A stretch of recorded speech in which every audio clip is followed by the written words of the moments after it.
আমাৰ যদি আমাৰ প্ৰেম নাথাকে তেতিয়াহ'লে জীৱন কেতিয়াও সাৰ্থক নহ'ব।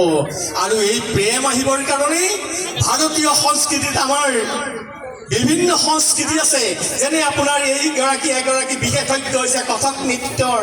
এই কথক নৃত্যৰ মাধ্যমেদি সমন্বয় সৃষ্টি কৰিছে। অসমত যি সত্ৰীয়া সংস্কৃতি আছে, সত্ৰীয়া সংস্কৃতিয়ে সমাজখনৰ সমন্বয়ৰ মাধ্যমেৰে বান্ধি ৰাখিবলৈ চেষ্টা কৰিছে। ঠিক তেনেকৈ ৰাম কথাৰ যি আছে, ৰাম কথাৰ মাধ্যমেদি সমাজখন বান্ধি ৰাখিবৰ কাৰণে চিন্তা কৰা হৈছে। আৰু যি হনুমান চালিচা পাঠ কৰি জীৱনৰ কল্যাণৰ কাৰণে বহু পুৰুষাৰ্থ যিসকলে কৰি আহিছে, যিসকলে এই ৰাস্তা দেখুৱাইছে, তেওঁলোকক আমি সদায় স্মৰণ কৰিব লাগিব। তেতিয়াহে মানৱ জীৱন সাৰ্থকতা পৰিণত হ'ব। সময়ৰ কথা লক্ষ্য ৰাখি মই বেছি কথা ক'ব বিচৰা নাই।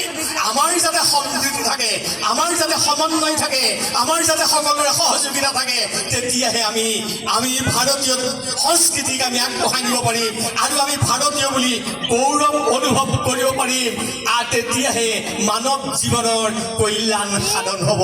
নহ'লে কিন্তু মানৱ জীৱন কল্যাণ সাধন হোৱাৰ শংকা আছে। আৰু আমি ঘৰতে আলহী হ'ব লাগিব, কিন্তু মনত ৰাখিব, যদি আমি সমন্বয় ৰখাব নোৱাৰো, যদি সহযোগিতা ৰখাব নোৱাৰো, আমি কিন্তু ঘৰতে আলহী হ'ব লাগিব। আজি ভাৰতবৰ্ষৰ যিটো এটা দুদুল্যমান অৱস্থা হৈছে, এই দুদুল্যমান অৱস্থাত থাকি আমি যদি নিজক